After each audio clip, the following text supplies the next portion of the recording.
இந்த மகிமையான இந்த நேரத்துக்குள்ளே உங்கள் ஒவ்வொருவரையும் நாங்கள் மகிழ்வோடு வரவேற்கின்றோம். ஆண்டவர் இயேசுவோடு நாங்கள் செலவிடுகின்ற இந்த சில மணித்தியாலங்கள் 2 மணித்தியாலம் மாதிரி உண்மையாகவே ஒருவர் கூட விடுபடாமல் இருக்கிற எல்லோரும் ஏன் உங்கள் ஊடாக இன்றைக்கு இங்கு வர முடியாமல் இருக்கிற ஒவ்வொரு மகனையும் மகளையும் ஆண்டவர் தொடுகின்ற அந்த அற்புதமான ஆசீர்வாதத்தை இறைவன் தர இருக்கிறார். பல சகோதர சகோதரிகளை இந்த வேளையில மறுபடியும் நாங்கள் இதயத்தின் மீது கைகளை வைத்தவர்களாக உள்ளத்தை திறந்தவர்களாக இயேசுவுடைய ஆவியானவரை நிறைவாக எங்களுக்கு தந்திரணும், இந்த நேரத்தை பொருட்படுத்தணும் என்று சொல்லி நாங்கள் மனதார பாடுவோமா? தொடர்ந்து நாங்கள் அதை பாடலை பாடுவோம்.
ஆண்டவரே, இயேசு ஆண்டவரே, நன்றி ஆண்டவரே, நன்றி ஆண்டவரே, நன்றி ஆண்டவரே, நன்றி ஆண்டவரே. Praise the Lord, praise the Lord, praise the Lord. நன்றி ஆண்டவரே, ஆராதனை ஆண்டவரே, நன்றி ஆண்டவரே. கர்த்தர்களே, அமர்ந்து கொள்வோம்.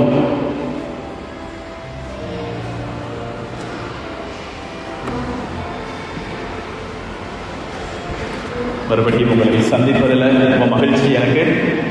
நண்பர்களே, ஒரு விஷயம் இந்த வேளையில உங்களோட பகிர்ந்து கொள்ள விரும்புகிறேன். ஏற்கனவே நான் சில இடங்களில் சொல்லியிருக்கிறேன், சில பேருக்கு தெரியுது. அதாவது சாத்தானுக்கு, ஆண்டவர் இயேசுவுக்கு அடுத்ததாக சாத்தான் அஞ்சி நடுங்குகின்ற, பயப்படுகின்ற ஒரே ஒருவர் யார் என்று சொன்னால் அது தாய் மரியாள். தாய் மரியாளுடைய ஆலயம் இந்த ஆலயம். ஒவ்வொரு தடவையும் நான் இந்த ஆலயத்துக்கு வரும் பொழுது, திருப்பலி ஒப்பு கொடுக்கும் பொழுது அந்த அபிஷேகத்தை நான் உணர்ந்து கொள்வேன். தாய் மரியாளுடைய அந்த பிரசன்னம், அம்மா தாய் எங்களோடு இருக்கிற அந்த பிரசன்னத்தை நான் உணர்ந்து கொள்கிறேன். இன்றைக்கும் அதே அவளுடைய அந்த உடனிருப்பு, தாய் மரியாளுடைய அந்த சமூகம், அவளுடைய பிரசன்னம் இங்கே இருக்கிறத எங்களால் உணர்ந்து கொள்ள முடியும். என்பதர்களே, வேதாகமத்தில் முதலாவதாக சொல்லப்பட்டிருக்கிற வாக்குறுதி, தேவனாகிய இறைவன், ஆண்டவராகிய கடவுள் ஒரு வாக்குறுதி கொடுக்கிறார். ஆதாம் ஏவாள் பாவம் செய்த பிறகு தொடக்க நூல்ல நாங்கள் பார்க்கிறோம், ஒரு வாக்குறுதி கொடுக்கப்படுகிறது. 3ஆம் அதிகாரம் 15வது வசனத்தில் இந்த வாக்குறுதி இருக்கு. அந்த பாம்பை பார்த்து, சாத்தானை பார்த்து ஆண்டவராகிய கடவுள் சொல்லுவார், உனக்கும் பெண்ணுக்கும், உன் வித்துக்கும் அவள் வித்துக்கும் இடையே பகையை உண்டாக்குவோம், அவளுடைய தலையை நசுக்குவாள்.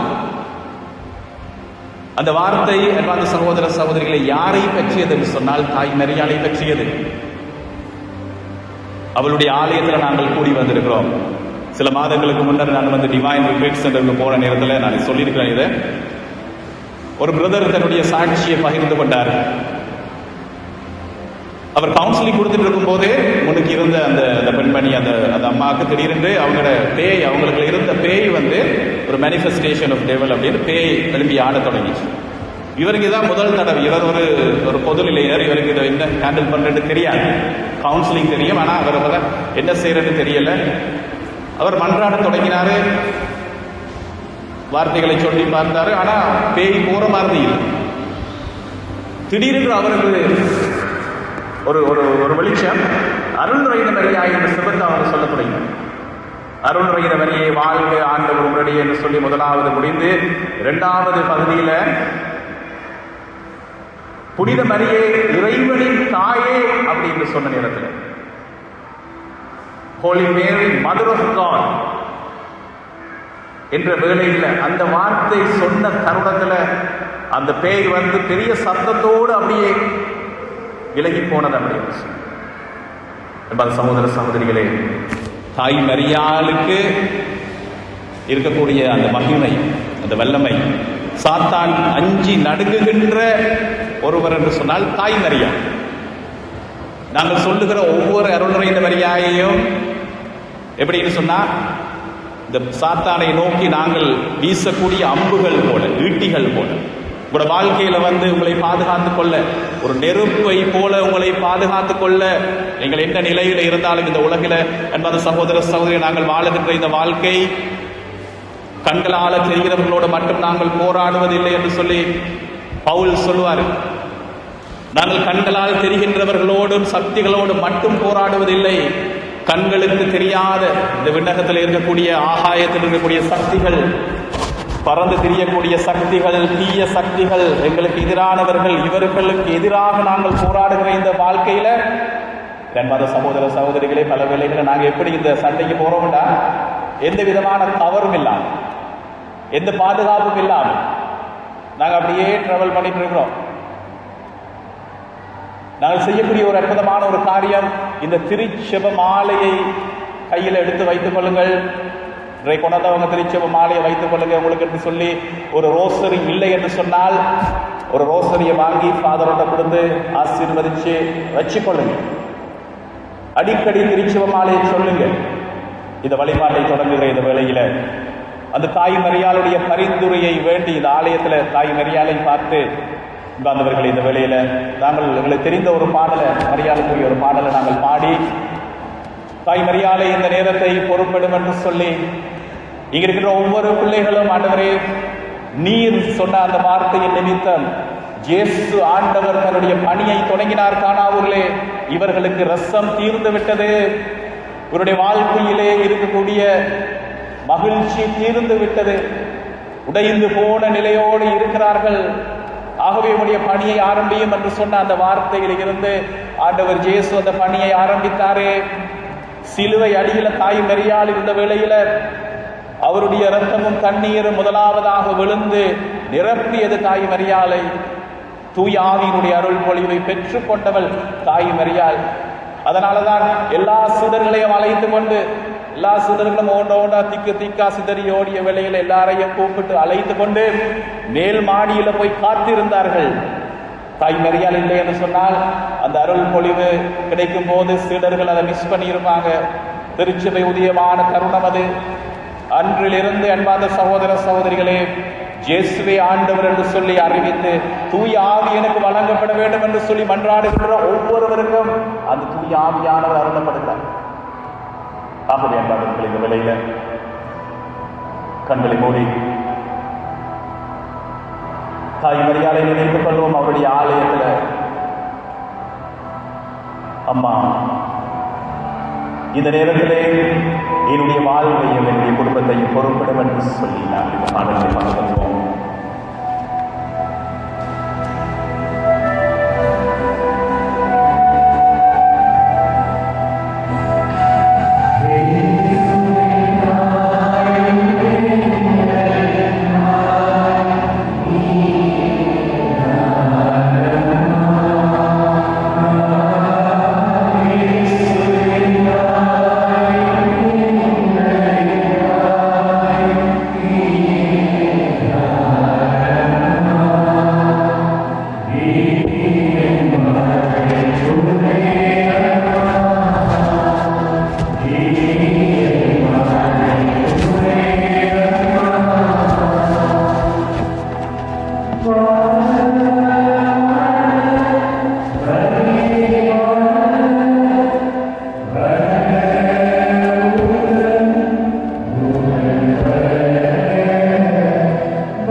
பொறுப்படுத்து என்னை நிரப்ப வேண்டும் என்று சொல்லி தாய் மரியாளே என்னையும் என் குடும்பத்தையும் பொறுப்படுத்திக் கொள்ளுங்க என்று சொல்லி மன்றாடுங்கள்.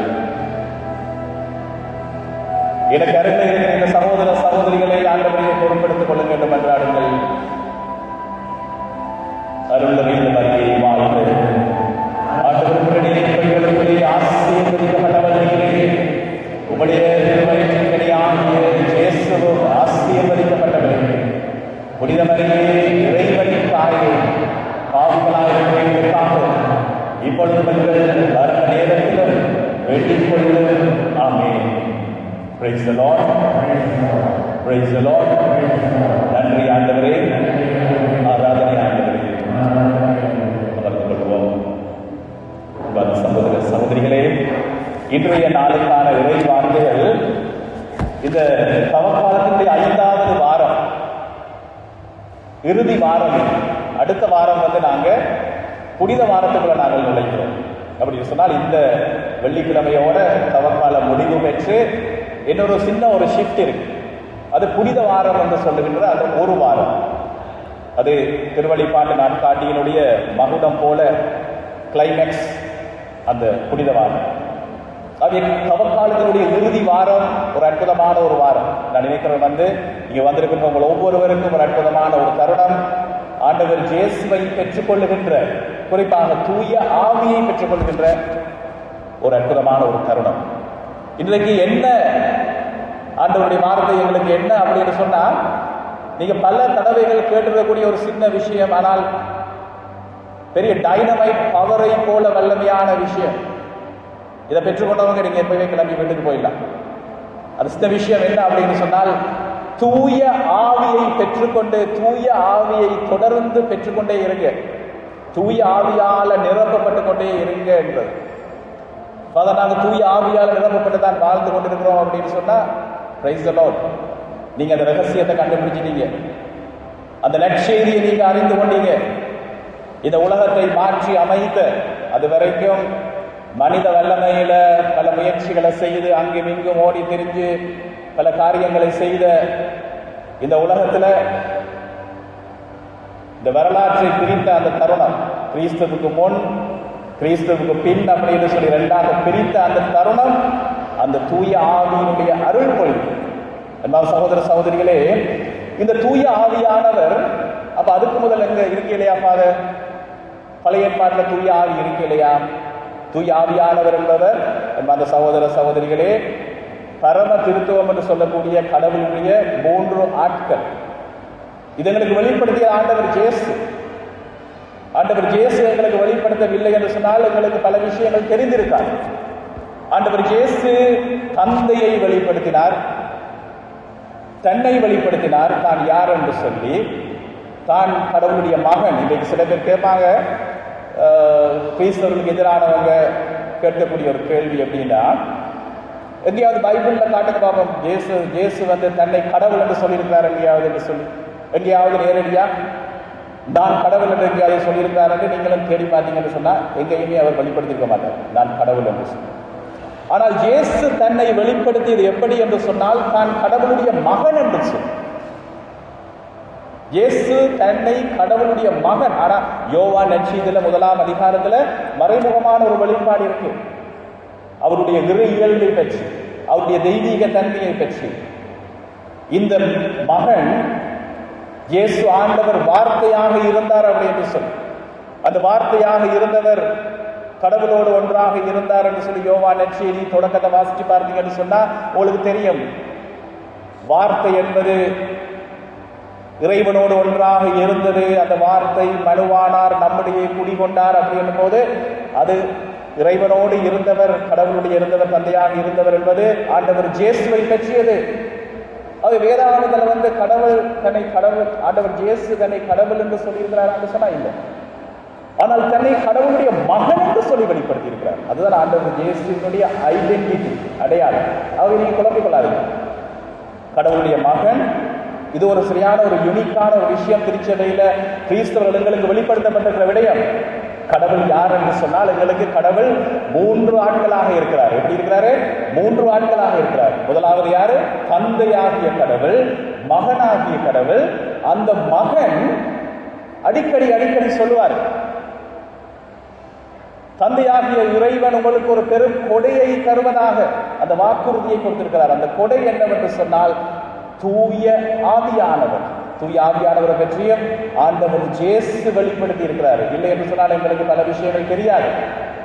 அன்பா சகோதர சகோதரிகளை, அப்படின்னு சொன்னால் இந்த உலகம் தோன்றுவதற்கு முன்னரே காலங்களுக்கு அப்பால் பட்டவராக இருந்தவர் கடவுள் 3 ஆட்களாக பரம திருத்துவம் என்று சொல்லி திருச்சபை கொள்ளுகிற அந்த விசுவாசம். அது காலம் வந்த பொழுது மகன் மனிதனாகி, என்று சொன்னால் ஏதேன் தோட்டத்தில் நாங்கள் அந்த அருளின் நிலையை இழந்துட்டோம்.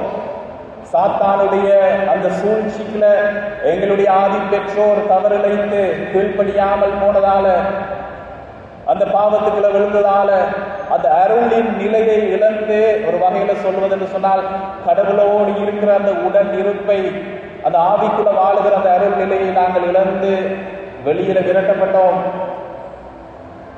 ஆண்டவராகிய கடவுள் தந்தை கலர அனுப்புறாரு. வரலாறு முழுவதும் பார்க்கிறோம். பழைய ஏற்பாடு அப்படித்தான். பிதாக்களை அனுப்புறாரு, அரசர்களை உயர்த்துறாரு, நீதிபதிகளை அனுப்புறாரு, கடவுளுடைய பிள்ளைகள் என்று சொல்லி ஒரு சில பேரை இறைவாக்கினரை அனுப்புறாரு, இந்த மனிதரை மீட்க வேண்டும் என்று சொல்லி. ஆனால் எதுவுமே நடக்கவில்லை. ஆகவேதான் கடவுள் திருவிழம் கொள்கிறார். யோவான் நற்செய்தியை நாங்கள் பார்க்கிறோம். காலம் நிறைவுற்ற பொழுது யோவான் நற்செய்தி 3:15, இந்த 3:15 மிக முக்கியமான 15-16 தொடக்க நூல் 3:15-16 பைபிள் வச்சிருக்கவங்க பாருங்க. யோவான் நற்செய்தி 3:15-16 பாருங்க. ரெண்டுமே 3:15, 3ஆம் அதிகாரம் 15. காலம் நிறைவுற்ற பொழுது கடவுள் தந்தை இந்த உலகின் மீது அன்பு கூர்ந்தார் எவ்வளவு என்று சொன்னால், தன்னுடைய ஒரே மகனை அனுப்பும் அளவிற்கு. அவர் விட்டுருக்கலாம், இந்த பிள்ளைகள் அப்படியே போகட்டும் அப்படின்னு. ஏன்னா எல்லாரும் பிறந்து போய் பாதாளத்திலேயே விழுந்துகிட்டு இருக்கிறாங்க. ஒரு சில பேர் அப்படியே அருள் நிலையில வாழ்ந்து முடிக்கிறாங்க. ஆனா மனித இயல்பு என்னன்னு சொன்னா, நாங்கள் இந்த மாதிரியாக பாவத்துல பலவீனப்பட்டு போன இயல்பு, அருளை பெற முடியாது. ஆகவே அவர் ஒரு முடிவு பண்ணுகிறார். காலம் நிறைவுற்ற பொழுது தன்னுடைய மகனை இந்த உலகிற்கு அனுப்புகிறார். அதான் ஆண்டவர் இயேசு இந்த உலகத்துல வந்து பிறக்கிறார்.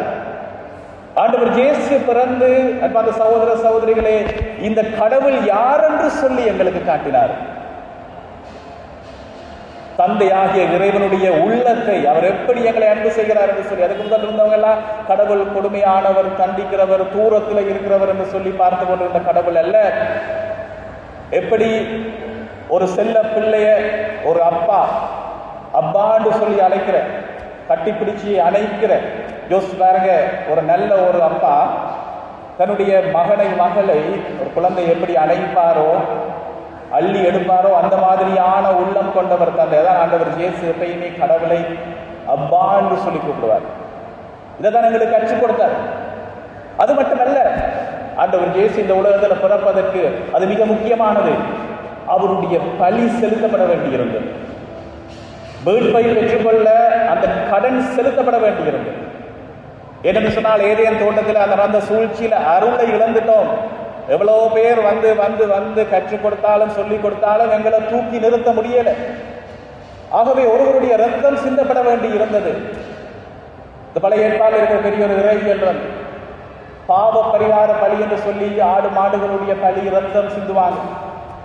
அந்த ரத்தம் சிந்தும் பொழுது அவர்களுக்கு பாவ மன்னிப்பு கிடைத்தது என்று அவங்க நம்பினாங்க. ஆனால் அது கொஞ்ச நேரம் தான், அந்த அருள் அவர்களுக்கு கிடைக்கல.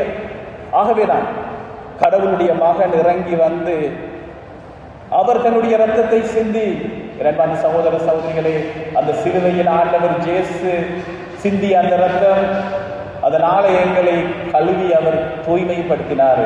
ஹல்லேலூயா, praise the Lord, praise the Lord, praise the Lord, praise the Lord. என்பது சகோதர சகோதரிகளே, இந்த பிரைஸ் தி லார்ட் அப்படின்னு சொல்ற இந்த வார்த்தை வந்து எங்க கேட்குது அப்படின்னு சொன்னா, விண்ணகத்துல கேட்கிற சத்தம் அப்படின்னு சொல்லி திருவெளிப்பாட்டு நூல்ல வெளிப்படுத்தப்பட்டிருக்கு. யோவான் திருவெளிப்பாட்டு புத்தகத்தை எழுதியவர் வந்து கடவுளை பார்த்து ஆண்டவரை பார்த்து கேட்டார், ஆண்டவரை எனக்கு விண்ணகத்தை காட்டுங்க அப்படின்னு சொல்லி. திருவெளிப்பாட்டு நூல்ல நாங்கள் பார்க்கிறோம், விண்ணகத்தை எனக்கு காட்டுங்க அப்படின்னு சொல்லும்போது, ஆனால் யோவானுக்கு ஆண்டவர் சொல்லுவாரு, விண்ணகத்தை காட்ட முடியாது, ஆனால் விண்ணகத்தில் என்ன சத்தம் கேட்டுக்கொண்டிருக்கும் என்று சொல்லி உனக்கு நான் கேட்க செய்கிறேன் சொல்லி ஒரு மோமெண்ட்டுக்கு அந்த விண்ணகத்தின் சத்தத்தை அவர் திறந்து காட்டினார்.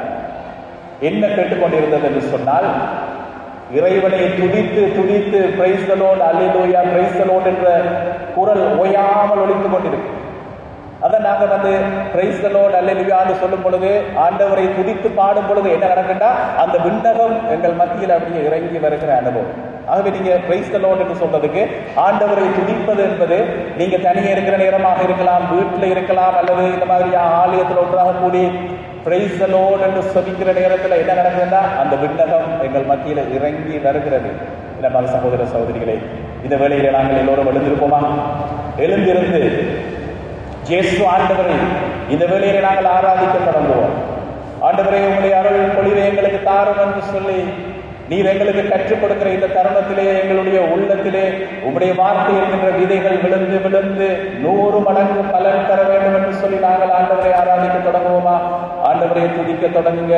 துதிக்கிறோம் ஆண்டவரை என்று சொல்லுங்க. நன்றி ஆண்டவரே, நன்றி ஆண்டவரே, ஆராதனை ஆண்டவரே, நன்றி ஆண்டவரே, நன்றி ஆண்டவரே, ஆராதனை ஆண்டவரே, நன்றி ஆண்டவரே, நன்றி ஆண்டவரே, நன்றி ஆண்டவரே, ஆராதனை ஆண்டவரே, நன்றி நன்றி நன்றி நன்றி ஆண்டவரே, ஆராதனை ஆண்டவரே, நன்றி நன்றி நன்றி ஆண்டவரே, நன்றி நன்றி போற்றுகிறோம் ஆண்டவரே. உம்முடைய மகிமையின் பிரசனங்கள் மேலே இறங்கி வருவதாக. ஆண்டவருடைய மகிமையின் பிரசனங்கள் மேலே இறங்கி வந்து பலத்த மாற்றத்தை உண்டாக்குவதாக. ஆண்டவருடைய மகிமையின் பிரசனங்களை சூழ்ந்து கொள்வதாக. ஆண்டவரை இந்த வேளையை பொருட்படுத்த விரைவா.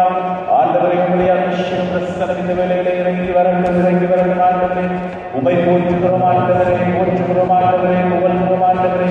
எல்லோரும் பிரியமான சகோதரர்களே, இந்த வேளையில குரல் எழுப்பி நன்றி ஆண்டவரே என்று சொல்லுங்க. நீங்க வேலையை செய்த நன்றி ஆண்டவரே, நன்றி ஆண்டவரே, ஆராதனை ஆண்டவரே, ஆராதனை ஆண்டவரே, நன்றி ஆண்டவரே, ஆராதனை ஆண்டவரே, நன்றி ஆண்டவரே, போற்றுகிறோம் ஆண்டவரே, புகழ்கிறோம் ஆண்டவரே.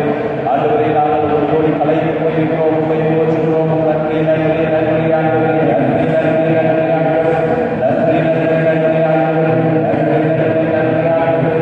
துதிகளிலே வாசம் செய்கிறவர்களே, துதிகளிலே வாசம் செய்கிறவர்களே, துதிகளிலே வாசம் செய்கிறவர்களே, துதிக்கிறோம் துதிக்கிறோம் ஆண்டவரே, துதிக்கிறோம் ஆண்டவரே, துதிக்கிறோம் ஆண்டவரே, துதிக்கிறோம் ஆண்டவரே, துதிக்கிறோம் ஆண்டவரே, துதிக்கிறோம் ஆண்டவரே, நன்றி ஆண்டவரே, நன்றி ஆண்டவரே.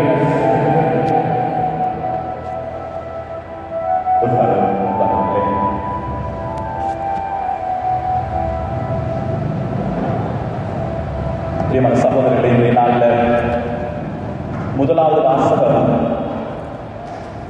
இறைவாக்கினர் எசேக்கியேல் நூலில் இருந்து நாங்கள் இன்றைக்கு வாசிக்கிறோம்.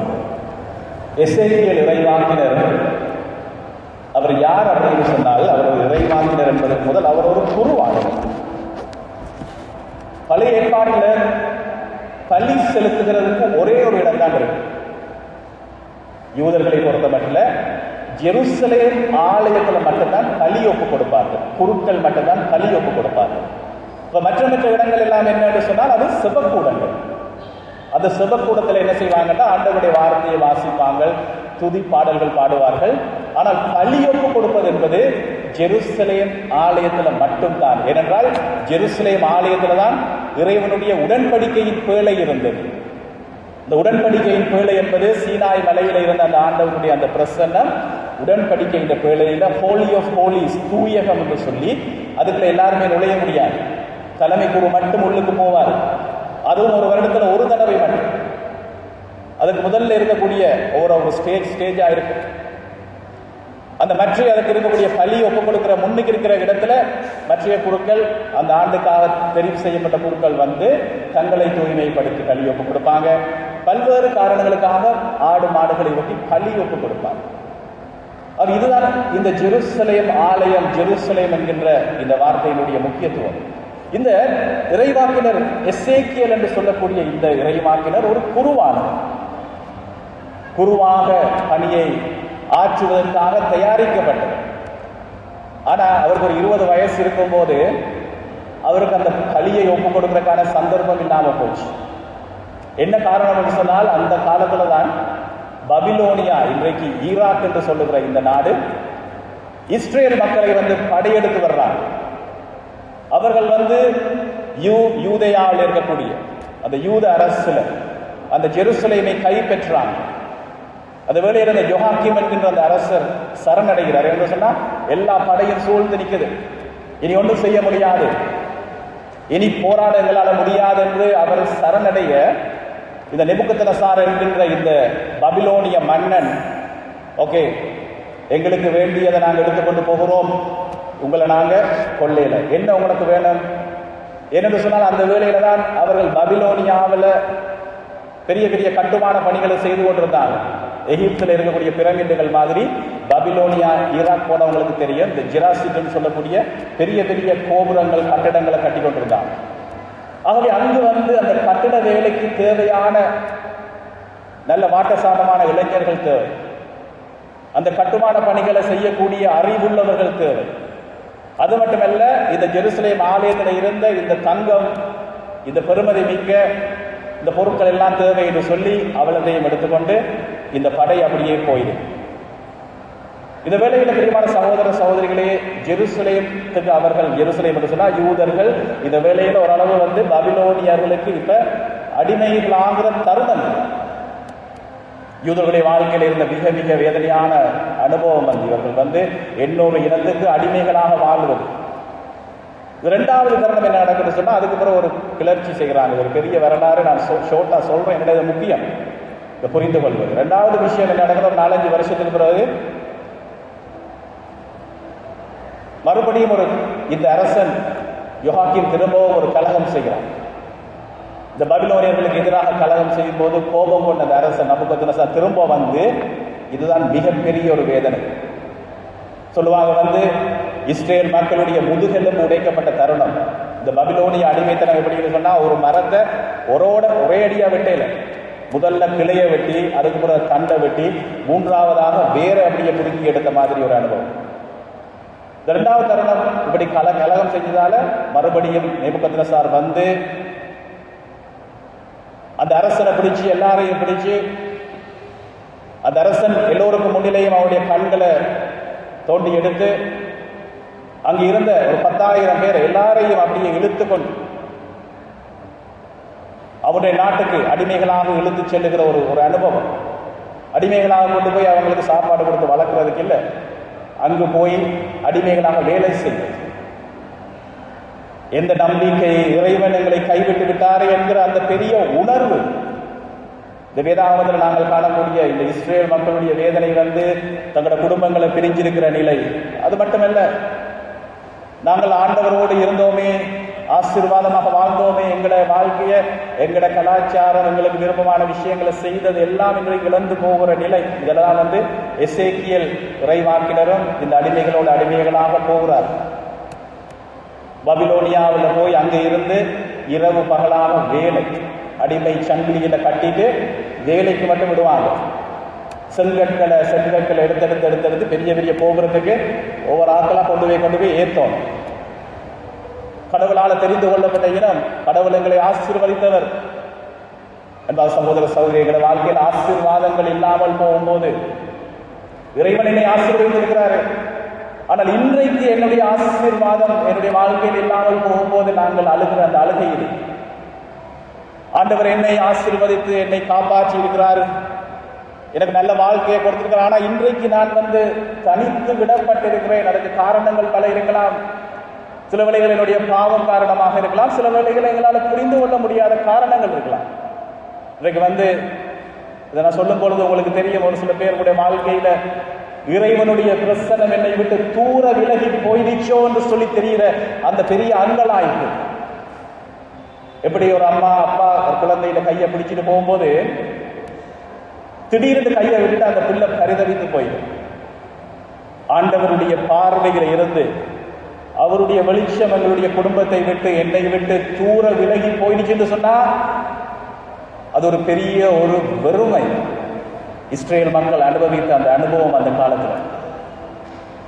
சகோதர சகோதரி சொல்லுவாங்க, யூதர்கள் சொல்லுகிற ஒரு வார்த்தை இருக்கு, ஈ கபோத் அப்படி என்று சொல்லு. ஈ அப்படி என்று சொன்னால் இல்லை அப்படி என்று சொல்றாரு. கபோத் அப்படி என்று சொன்னால் உம்முடைய மாட்சிமை, உம்முடைய மகிமை, உம்முடைய கனம்.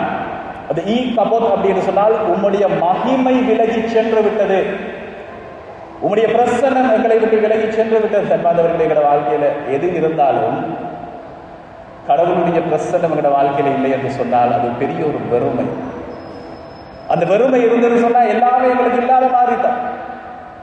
அல்லது இன்னொரு வகையில எங்களோட வாழ்க்கையில எல்லாமே எங்களுக்கு கிடைக்கும். அந்த மகிமையும் அவருடைய பிரசன்னம் எங்களை சூழ்ந்து கொள்ளும் பொழுது அந்த சகோதர சகோதரிகளை எங்களுக்கு வேண்டிய எல்லாமே கிடைத்த மாதிரி கிடைத்த அனுபவம் தானே. இந்த இஸ்ரேல் மக்கள் எப்படின்னு சொன்னால் கடவுளுடைய பார்வையில இருந்து நாங்கள் தூர விலகி போயிட்டோமோ, என்னுடைய செயல்கள் காரணமாக இருக்குமா, அல்லது ஆண்டவரே உம்முடைய திருக்கண் பார்வை என்னை விட்டு இப்ப வேற எங்கேயோ போயிடுச்சு அப்படின்னா நான் இங்கு இருளிலே தனித்து விடப்பட்டிருக்கிறேன். இந்த இஸ்ரேல் மக்கள் அந்த பாபிலோனிய நதிக்கரையில இருந்து அவங்க பாடுவாங்க. ஒரு சங்கீதம் இருக்கு, இந்த வேதாகமத்தை பார்க்கும் போது அவ்வளவு அழகான விஷயங்கள் இருக்கு, இந்த மனித வாழ்க்கையோட நெருங்கிய விஷயம். ஜெருசலேமை கனவு கண்டு என்னென்னு சொன்னால், ஜெருசலேம் ஆலயத்துல நாங்கள் மகிழ்ச்சியோட ஓடி வருவோம், ஆண்டவருக்கு பலி ஒப்பு கொடுக்க, கடவுளுடைய பிரசன்னங்களை சூழ்ந்து கொள்ளும் பொழுது இருக்கிற அந்த மகிழ்ச்சியில நாங்கள் கொண்டாடி ஆடி பாடுவோம். ஆனா இப்ப நாங்க கடவுள் எங்களை கைவிட்டு விட்டாரு, அவருடைய சன்னிதானம் அவருடைய பிரசன்னம் எங்களை தூர விலகி சென்று விட்டதே, இனி எங்களுக்காக யார் இருக்கிறார்கள்? வேலை செய்யறதுக்கு யாரும் இல்லை, வாட்டசாட்டமா போர் புரிகிறதுக்கு யாரும் இல்லை, அந்த ஆயுதங்களை செய்யறதுக்கு இருக்கிறவங்க யாரும் இல்லை. எல்லாரும் போய் பபிலோனியால அடிமைகளாக இருக்கிறாங்க. மூன்றாவது பபிலோனியா அடிமைத்தினது தான் சொல்லுவாங்க. இந்த ஜெருசலேம், இந்த இஸ்ரேல் மக்கள் அப்படி வேரோடு அப்படியே ஒரு மரத்தை அப்படியே புடுங்கி எடுத்த மாதிரி. அதுக்கு பிறகு வருகிற அரசன் அவன் ஒரு கலகம் செய்கிறான். யூத அரசன் நேபுக்கத்நேச்சார் வந்து இந்த இஸ்ரேல் மக்களை இப்படியே விடையலாது என்று சொல்லி அப்படியே வந்து அப்படியே எல்லாரையும் சங்கிலிகளில் கட்டி அப்படியே அழைத்து போறான். விடுபட்டு நிற்கிறது யார் என்று சொன்னால் ஊனமுற்றவர்கள், பிச்சைக்காரர்கள். இவங்களை தவிர இந்த ஜெருசலேம் ஆலயத்தை இடித்து, இந்த சாலமோன் கட்டிய தாவீதுடைய மகன் மகிமையான அந்த ஆலயம், அதை இடித்து தரமட்டமாக்கி எல்லாரையும் சங்கிலியில கட்டி இழுத்து கொண்டு போகிற அந்த அனுபவம். அது வெளியில இறைவாக்கினர் மட்டும் அந்த இடிபாடுகளில் இருந்து அழுது கொண்டிருப்பாரு. எசேக்கியர் ஏற்கனவே பாபிலோனியால இருந்து இறைவாக்குரைத்து எல்லாமே முடிந்தது என்று சொல், இனி எழும்ப முடியாது, எல்லாமே முடிந்தது என்கின்ற அந்த நிலை. பிரியமான சகோதரர்களே, இந்த எசேக்கியர் இறைவாக்கினர் இந்த தருணத்தில் கண்ட அந்த காட்சி தான் இன்றைக்கு முதலாவது வாசகம். ஒரு காட்சி என்னன்னு சொன்னால், எலும்பு கூடுகள், ஒரு எலும்பு கூடுகள் பள்ளத்தாக்கில் அப்படியே நிறைஞ்சு இருக்கு. ஒரு எலும்பு கூடுன்னு சொன்னா அது எப்படின்னா, பல காலமாக இந்த உடல்ல இருந்து முதல்ல உடம்பு ஒருத்தர் செத்த பிறகு உடல் அழிய தொடங்கும், அழுக தொடங்கும், சிதைந்து போக தொடங்கும். அது எலும்பு கூட இருக்கும். அதுக்கப்புறம் எலும்புகளும் ஒன்றா ஒன்றா சிதறிடும். அந்த மாதிரியாக எலும்பு கூடுகள் நிறைந்து இருக்கிற ஒரு பள்ளத்தாக்கு, அந்த பள்ளத்தாக்கை அவர் காட்சியாக காண்றார். தலைவராகி ஆண்டவர் கூறுவது இதுவே.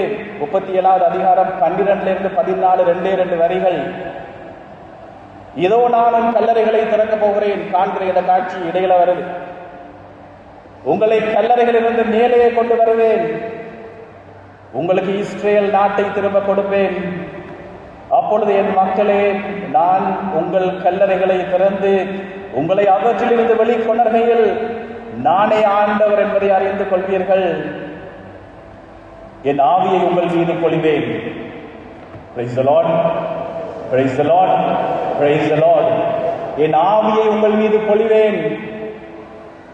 நம்பிக்கை இழந்து போய் மனித வாழ்க்கையில் எல்லாமே முடிந்து என்று சொல்லி யாராவது இருக்கிறீங்கன்னு சொன்னா இந்த வார்த்தை உங்களுக்கு உரியது. இந்த வாழ்க்கையில் என்ன நடக்குதுன்னு எனக்கு தெரியல, ஆண்டவர் என்னை விட்டு தூர விலகி போயிட்டாரோ, கடன் தொல்லைகள், குடும்பத்தில் நிம்மதி இல்லாத நிலைகள், இருளிலே தவிக்கப்பட்டிருக்கிற நிலைகள், நோய்கள், தீயவனுடைய பிடியில எனக்கு எதிராக பலர் கலகம் செய்து கொண்டிருக்கிறாங்க. என்னுடைய வாழ்க்கையை, என்னுடைய வியாபாரத்தை உடைக்க வேண்டும் என்று சொல்லி பலர் எனக்கு எதிராக காரியங்கள் செய்து கொண்டிருக்கிறார்கள். நான் இந்த பாபிலோனியால் இருக்கிற மக்களை போல எல்லாமே முடிந்தது என்று சொல்லி அந்த வேளையில இன்னொரு வேதனையான ஒரு சம்பவம் இருக்கு. இது உங்களுக்கு மிக பொருத்தமானது. ஒரு சில பேர் உன்னுடைய கடவுளுக்கு என்று சொல்லி ஏளனம் செய்தார்கள் என்று சொல்லி பாபிலோனிய மக்கள் கோயில் கோயில் என்று ஆண்டவர் ஆண்டவர் என்று சொல்லி இந்த நேரமும் மண்டாடி கொண்டிருந்தையே, இப்ப எங்க உன்னுடைய கடவுள்? இஸ்ரேல் மக்களை பார்த்து அவங்க ஏளனமாக கேட்ட அந்த கேள்வி, உன்னுடைய கடவுள் எங்கே? உன்னுடைய கடவுள் உன்னோட இருந்திருந்தா ஏன் உன்னை கைவிட்டார்?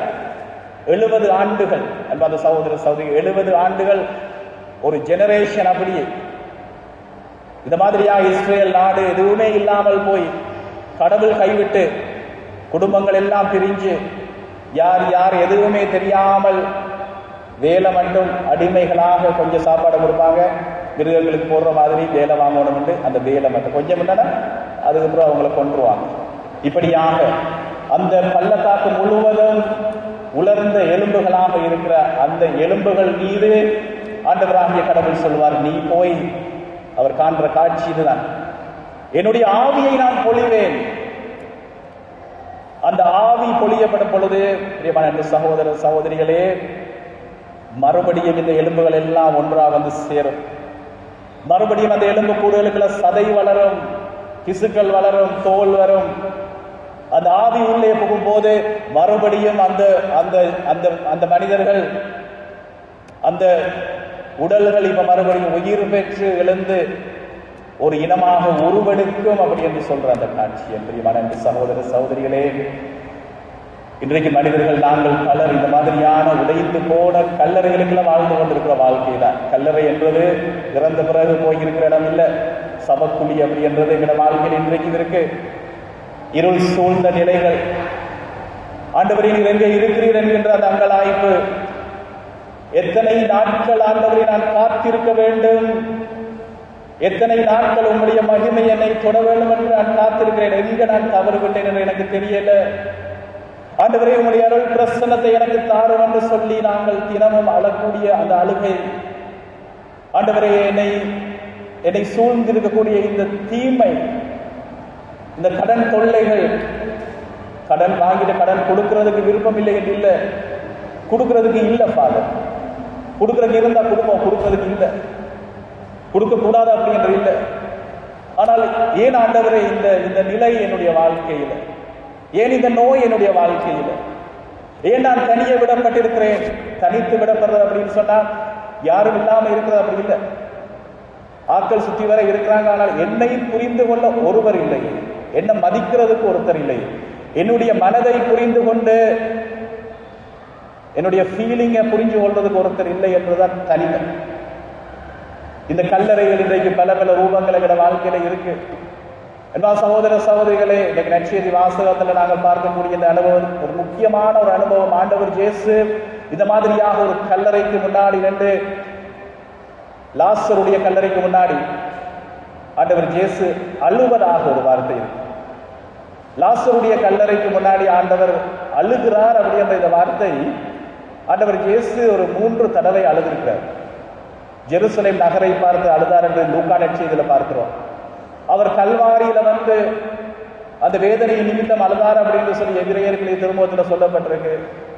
நேரடியாக ஒரு மனிதனுடைய தன்னுடைய நண்பர், இன்னொரு குடும்பம், அங்கிருந்து அந்த சகோதரிகளுடைய அழுகையை பார்த்து ஆண்டவர் கண்ணீர் வடித்து அப்படியே உடைந்து போய் அழுகிற அந்த தருணம். அவருக்கு தெரியும், குணமாக போகிறேன், உயிர்த்திக்க போகிறேன்னு தெரியும். ஆனால் அந்த வேளையில இந்த சகோதரிகளுடைய நிலையை பார்த்து, மார்த்தா மரியாள் 2 பேருடைய சகோதரர் லாசர், அவங்க சொல்லுவாங்க, 2 பேரும் சொல்லுவாங்க, லாசர் சுகமற்றிருக்கிறான், இயேசு ஆண்டவரை கூப்பிடுங்க அப்படி என்று சொல்லி. இயேசு ஆண்டவர் என்ன செய்வார் என்று சொன்னால், பெத்தானியாவுக்கு வராம 2 நாள் கழித்து தான் வருவார். அந்த வேளையில சொல்லுவாங்க, உமக்கு தகவல் வந்திருக்கு, உம்முடைய மகன், உம்முடைய நண்பர் லாசர் சாக கிடக்கிறான் அப்படின்னு சொல்லி. உடனடியா நாங்க போகலையா? போனா அவரை குணமாக்க முடியும் தானே, பலருக்கு குணமாக்கினீர் தானே, ஏன் போகல? ஆண்டவர் இயேசு சொல்வார், இல்ல, ஒரு மகிமை விளங்க வேண்டும் என்பதற்காக நாங்கள் காத்திருப்போம் அப்படின்னு சொல்லி. அதுக்கப்புறம் ஆண்டவருக்கு தெரியும் அவர் இறந்துட்டார் அப்படின்னு சொல்லுவார், அவர் இறந்து விட்டார், இப்ப நாங்கள் போவோம் அப்படின்னு சொல்லி. சில வேளைகள்ல இறைவன் காத்திருப்பது எங்களுக்கு தெரியாது. எங்களோட வாழ்க்கையில இஞ்சி இருக்கிறது ஒரு பெரிய ஒரு கேள்வி, ஏன் ஆண்டவரே என்கிற அந்த கேள்வி. ஏன் ஆண்டவரே நீர் காலம் தாழ்த்தினீர் என்று சொல்லி. அதான் ஆண்டவர் இயேசு பெத்தானியாக வந்த உடனே மார்த்தா ஓடி போய் ஆண்டவருக்கு முன்னாடி நின்று ஒரு ஆர்கியூ பண்ணுவாங்க. நேரங்கள் எல்லாம் விளக்கப்படுத்துறதுக்கான ஆர்கியூ பண்ணுவாங்க. ஆண்டவரே அப்படி ஆண்டவர் சொல்லுவாரு, உன்னுடைய சகோதரன் உயிர் தள்ளுவான்னு சொல்லி. தெரியும் ஆண்டவரே, யூதர்கள் நாங்க நம்புறோம், இறந்த நாள்ல இறுதி நாள்ல எல்லாரும் உயிர் தள்ளும் பொழுது அவனும் உயிர் தள்ளுவான் என்று சொல்லி. ஆனா அது இல்லை, இப்ப வாழ வேண்டிய வயசு இவனுக்கு, எனக்கு தம்பி இவன், ஒரு இளம் மகன், இவன் வாழணும் என்று எதிர்பார்த்தோம். ஆனா நீங்க ஏன் தாமதமாக வந்தீர்கள்? கடவுள் தாமதிக்கிற ஒவ்வொரு தருணமும் எங்களுக்கு வரக்கூடிய கோபம் இது. கடவுள் மேல எங்களுக்கு நியாயமான கோபங்கள் இருக்கு. இந்த மார்த்தாவை போல மரியாதை போல நாங்கள் ஆண்டவருக்கு முன்னாடி சொல்லணும், முகமூடி போட்டு நிற்க தேவை. ஆண்டவர் எனக்கு கோபமாக இருக்கிறது, நான் மனித பலவீனத்தோடு நான் தடுமாறுகிறேன், ஏன் ஆண்டவர் எம்மால முடியலை என்று சொல்லி. சில வேளைகளில் பிரியமான சகோதரர்களே, இந்த கோபம் எங்களுக்கு நிறையவே இருக்கு. ஒருத்தர் தங்களோட பிரச்சனைகளை சொல்லும் பொழுது உங்களுக்கு தெரியும், ஒரு சின்ன ஒரு அற்புதம் ஆண்டவரை பொறுத்த மட்டும் ஒரு வார்த்தையால் இந்த உலகை படைத்த இறைவன் ஒரு 5 லட்சம் ஒரு 10 லட்சம் கொடுத்தால் இந்த குடும்பத்தின் வாழ்க்கை முற்றாவே மாறிடும். ஆண்டவரே ஏன் கொடுக்க மாட்டேன்றீங்க? ஆண்டவரே அந்த மகனை மகளை நீர் தொட்டீர் என்று சொன்னால், மனதை தொட்டீர் என்று சொன்னால் இந்த பிரச்சனை எல்லாமே மாறிடும். ஏன் ஆண்டவரை நீர் காலம் தாழ்த்துகிறீர் என்று அந்த ஏக்கமும் அந்த கவலையும் ஒரு கோபமாக எங்கிற மனசுல இருக்கும். இல்லை என்று சொல்லல. அந்த கோபத்தை மார்த்தா காட்டுறாங்க. ஆண்டவரை நீரே தாமதமாக வந்தீர், நேரத்துக்கு வந்திருக்கல. மரியாள் என்ன செய்யறாங்க பாருங்க. மரியாள் எங்கள பலரை போலதான். மரியாளுடைய கேரக்டர், பர்சனாலிட்டி, ஆண்டவருடைய பாதத்தில் அமர்ந்து எந்த நேரமும் அவருடைய வார்த்தையை கேட்டுக் கொண்டிருந்தவள், எந்த நேரமும் செவிச்சு கொண்டிருக்கிற ஒரு மகனை போல, மகளை போல. காலையில் எழும்பி நான் ப்ரே பண்றேன், அதுக்கு பிறகு நான் தொடர்ச்சியாக செபத்திலேயே தான் இருக்கிறேன், மரியாளை போல. ஆனால் மரியாளுக்கும் அதே கேள்வி, ஏன் ஆண்டவரே ஏன் தாமதித்தீர்? ஒரு 4 நாளைக்கு முதல் வந்திருந்தீர் என்று சொன்னால் இது மாறி இருக்குமே, ஏன் ஆண்டவரை கைவிட்டீர்? இந்த பாபிலோனியாவில் இஸ்ரேல் மக்களுடைய அழுகை, இந்த லாசருடைய குடும்பத்தில் இருக்கக்கூடிய இந்த அழுகை, பிரியமான அன்பு சகோதர சகோதரிகளே, இவர்கள் உடைய அந்த உடைந்த நிலையை பார்த்து ஆண்டவர் இயேசு கண்ணீர் விட்டு அவர் கதறினார். என் பிரியமான அன்பு சகோதர சகோதரி, இந்த வேளையில நாங்கள் இந்த பாடலை பாடுவோம். உமை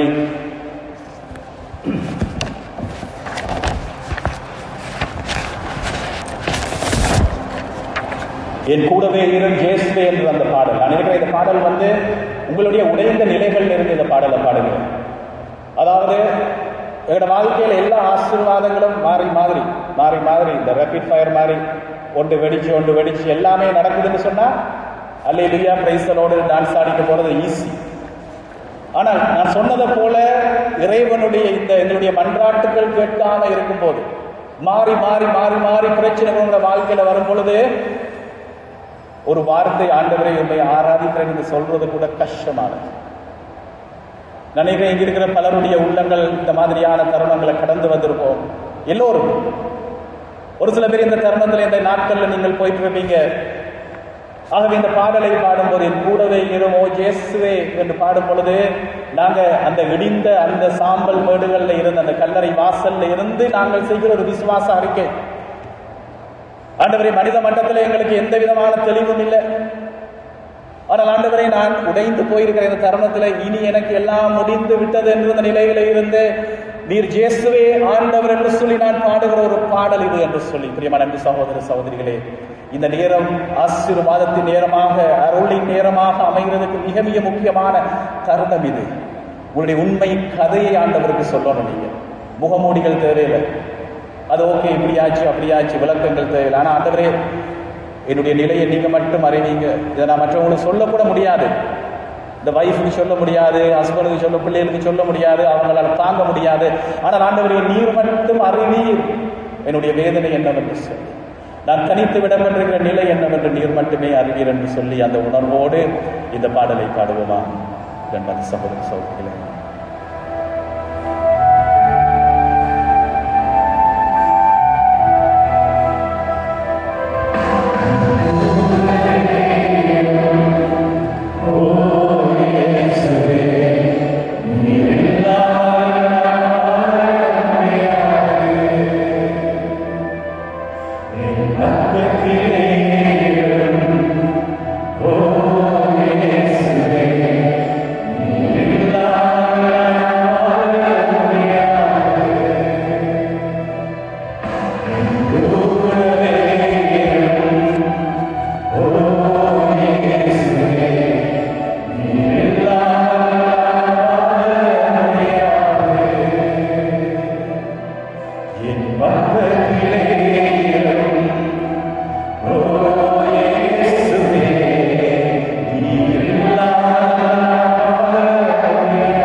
ஆண்டவரோடு பேச ஆரம்பிங்க.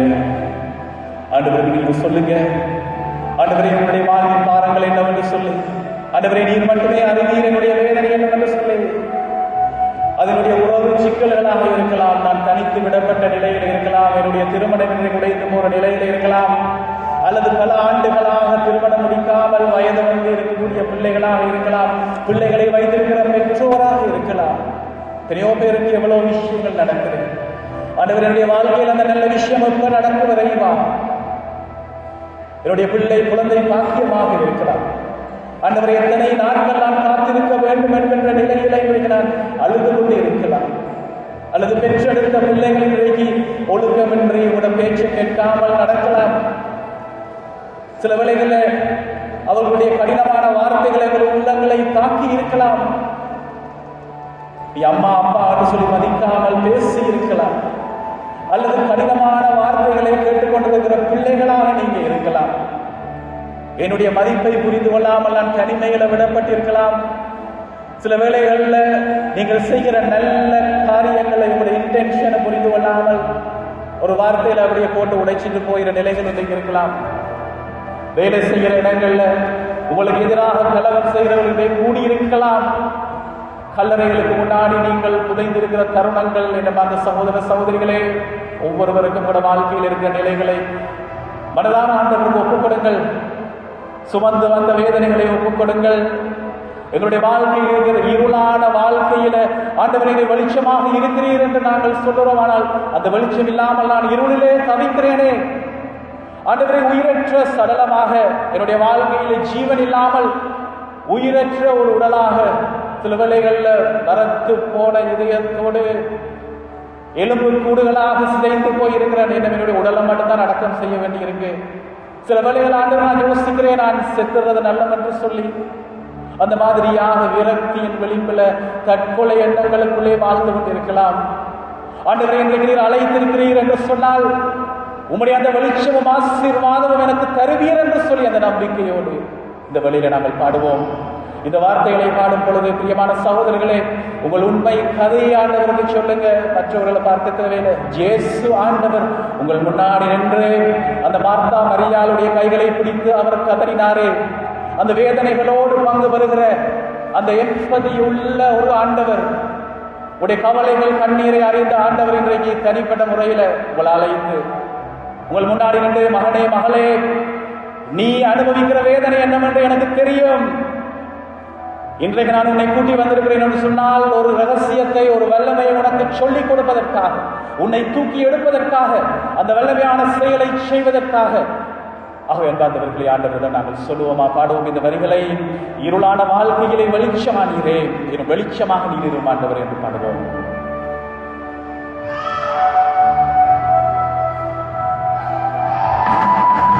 இருளான வாழ்க்கையிலே வெளிச்சமானீரே, உயிரற்ற வாழ்க்கையிலே ஜீவனானீரே. இருளான வாழ்க்கையிலே வெளிச்சமானீரே, உயிரற்ற வாழ்க்கையிலே ஜீவனானீரே. என் வெளிச்சம் நீரே, என் ஜீவன் நீரே, எனக்கெல்லாம் நீங்கதானப்பா.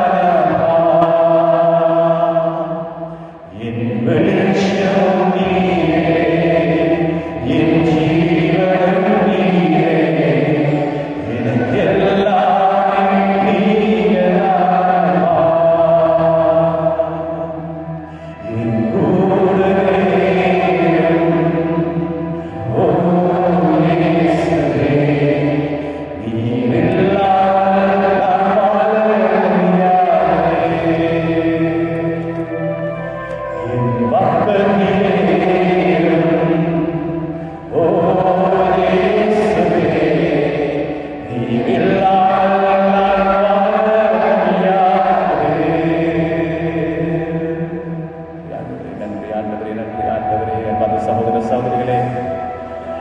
நாங்கள் தொடர்ந்து மன்றாடுவோமா?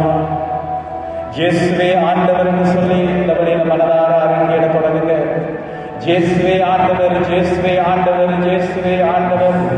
உடைந்த நிலைகள்ல, சாம்பல் வீடுகள்ல இருந்து, அந்த எலும்பு கூடுகள் நிறைந்த அந்த பள்ளத்தாக்கில் இருந்து நாங்கள் மன்றாடுகின்ற அந்த ஜெபத்திற்கு வல்லமைகள் அதிகம். நம்பிக்கை இழந்த சூழ்நிலைகள்ல இருந்து நாங்கள் விடுகின்ற அந்த பெருமூச்சுக்கள், இயேசுவே என்று அழைக்கிற அந்த வார்த்தை, வல்லமையான வார்த்தை, உங்களுடைய இடிபாடுகள் நிறைந்த அந்த வேளையில இயேசுவே இயேசுவே என்று சொல்ல தொடங்குங்க. இயேசுவே இயேசுவே இயேசுவே இயேசுவே இயேசுவே இயேசுவே இயேசுவே இயேசுவே இயேசுவே இயேசுவே இயேசுவே இயேசுவே இயேசுவே இயேசுவே இயேசுவே இயேசுவே இயேசுவே உங்களுடைய வல்லமையான பெயரை சொல்லி கொண்டாடுவோம். இயேசு என்ற அந்த வல்லமையான நாமம், அந்த பரிசுத்தமான நாமம், அந்த அபிஷேகம் செய்கிற நாமம், அனைத்தையும் ஆளுகிற அந்த நாமத்தை சொல்லி எங்கே இருவரல்ல மூவர் ஆண்டவரை இங்கு பலர் நாங்கள் ஒன்றாக கூடி ஒருமனப்பட்டு மன்றாடுகிறோம். இயேசு என்கிற அந்த வல்லமையான பெயரை சொல்லி மன்றாடுகின்ற வேளையிலே நான் அங்கே வந்து அற்புதங்களை செய்வேன் என்ற ஆண்டவரே, இந்த வேளையிலே இந்த பிள்ளைகளை நீர் தொட்டு நிரப்புவீராக. தொட்டு நிரப்பும் ஆண்டவரே, தொட்டு நிரப்பும் ஆண்டவரே. இயேசுவே இயேசுவே இயேசுவே. அன்பானவர்களே, பிரியமான சகோதரர்களே, என் அன்பான பிள்ளைகளே, இந்த வேளையில இந்த இயேசு ஆண்டவர் என்கிற அந்த பெயருடைய அர்த்தம் உங்களுக்கு தெரியும். எதிரிய வார்த்தையில் வந்து யெஷுவா என்கிற அந்த வார்த்தை, அதனுடைய அர்த்தம் என்னவென்று சொன்னால் God restores. ரெஸ்டோரேஷன் அப்படின்னு சொன்னா எப்படின்னு யோசிங்க. ஒரு இடிபாடுகள், ஒரு வீடு அல்லது ஒரு கடை அப்படி இடிஞ்சு போயிருக்கு. கொஞ்சம் பேர் வந்து என்ன செய்யறாங்க, அதை மறுபடியும் கட்டத் தொடங்குறாங்க, அதன் மறுபடியும் கட்டுவது. ரெஸ்டோரேஷன் அப்படின்னு சொல்றது அது. இயேசுவுக்கு பல பெயர்கள் கொடுத்திருக்கலாம். கடவுளுடைய மகன் தொடக்கத்தில் சொன்னது மாதிரி காலம் நிறைவுற்ற பொழுது மகனை அனுப்பி அவருக்கு ஜேசு என்று பெயர் சூட்டினார்கள் என்று சொன்னால் அந்த பெயர் சும்மா எடுத்த பெயர் அல்ல. நாங்கள் தொடர்ந்து பார்ப்போம், திருத்தூதர் பணியில பார்ப்போம், எபிரேயர் திருமுகத்தில் பார்ப்போம். பவுல் சொல்லுவாரு, எங்களுக்கு வழங்கப்பட்டிருக்கிறது ஒரே ஒரு பெயர், இந்த விண்ணகம், இந்த மண்ணகம், இந்த பாதாளத்தை ஆளுகின்ற ஒரே ஒரு பெயர் ஜேசு என்கின்ற அந்த பெயர். ஆண்டவர் இயேசுவே சொல்லியிருக்கிறார் யோவான் நற்செய்தியிலே, என்னுடைய பெயரால என் பிள்ளைகளை என்னுடைய பெயரால நீங்கள் இருவர் அல்லது ஒருவர் ஒருமனப்பட்டு நீங்கள் ஒன்றாக கூடி வந்திருக்கிற நேரத்தில் நான் அங்கு இருப்பேன் என்று சொல்லி, என்னுடைய சமூகம், என்னுடைய பிரசனம் அங்கே இருக்கும் என்று சொல்லியிருக்கிறார். இன்றைக்கு எங்களோட வாழ்க்கையில நான் சொன்னதை போல இந்த இடிபாடுகள் கல்லறைகளுக்குள்ள எங்களோட வாழ்க்கையில் இன்றைக்கு போயிட்டு இருக்கலாம். உறவுகளுடைய இந்த நிலைகள்ல ஆசீர்வாதம் இல்லாத அந்த ஈக்கப்போத் என்ற அந்த மகிமை விலகி சென்ற சூழ்நிலைகள் நம்முடைய வாழ்க்கை போய்கொண்டிருக்கலாம். அந்த ஜேசு என்கின்ற அந்த வார்த்தையை நாங்கள் சொல்லுகிற பொழுது என பார்த்த சகோதர சகோதரிகளை, இந்த இரண்டாவது அடியை நாங்கள் பாடுவோம். கண்ணீர் சிந்தும் நேரத்தில் நீர் தாயுமானீரே இயேசுவே, காயப்பட்ட நேரத்தில் நீர் தகப்பனானீரே. ஆண்டவரே, இன்றைக்கு அந்த அனுபவத்தை நீர் தருவதற்காக உம்மை நான் ஆராதிக்கிறேன். என்னுடைய அம்மாவும் நீரே, என்னுடைய அப்பாவும் நீரே, எனக்கு எல்லாமே நீங்க தானப்பா என்று சொல்லி நாங்கள் பாடுவோம்.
எங்களுடைய வார்த்தை அவனோடு பேசுகிற அந்த இறைவன் இந்த வேளையில எப்படியாக அந்த கல்லறையின் முன்னாடி இருந்து கண்ணீரோடு ஆண்டவர் சொல்லுவாரு, அவனை எங்கே புதைத்து வைத்திருக்கிறீங்க, அவன் எங்க வைத்திருக்கிறீர்கள் பொழுது அவர்கள் அழைத்து செல்வார்கள்.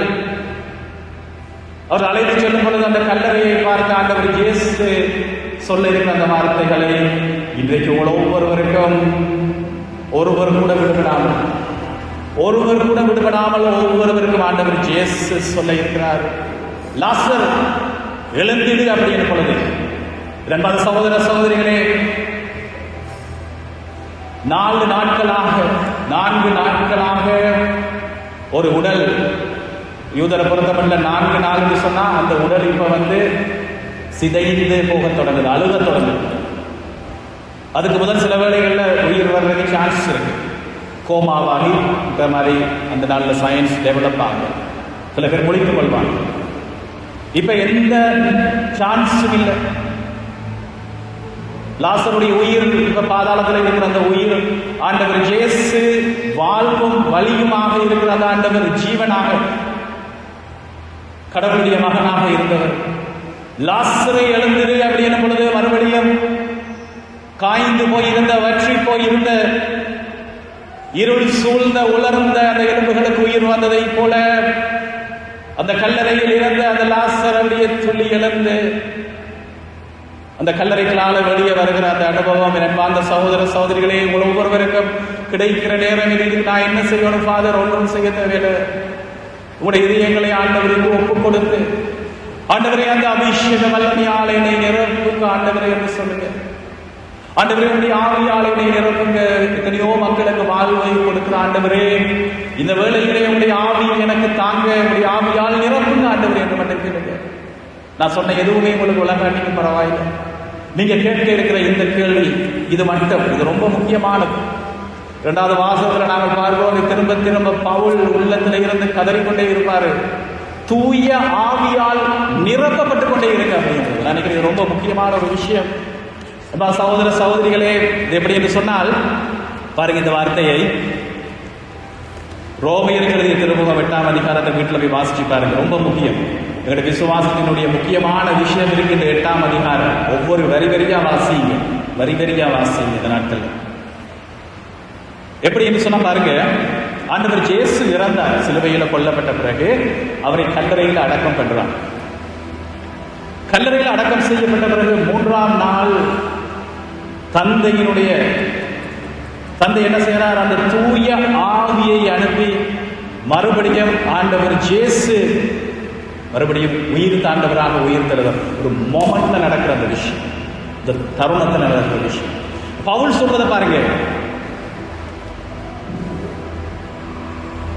இறந்த இயேசுவை உயிர்த்தெழச் செய்தவருடைய ஆவி உங்களுக்குள் குடிகொண்டிருந்தால், இந்த தூய ஆவியானவர் இப்ப எங்க இருக்கிறார் என்று சொன்னால், அன்பான சகோதர சகோதரி, பெந்தெகோஸ்து நாளுக்கு பிறகு இதுதான் இந்த உலகத்தை மாற்றிய அந்த நற்செய்தி, அந்த அருள் பொழிவு.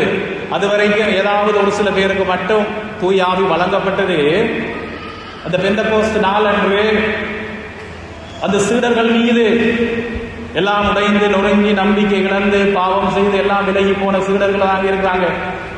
எல்லாரும் நம்மள மாதிரியா நாட்கள் தாங்க இருக்கிறாங்க. தாய் மரியாதை மட்டும் எல்லாரையும் பிடிச்சு கொண்டு ஹோல்ட் பண்ணிக்கிட்டு இருக்கிறாங்க. அந்த தருணத்திலே தூய ஆவியானவர் அருள் பொழிவு செய்யப்பட்ட வேளையில பேதுருவுக்கு அவங்க எல்லாருக்குமே பெரிய ஆச்சரியம், இது என்ன நடக்குது என்று சொல்லி.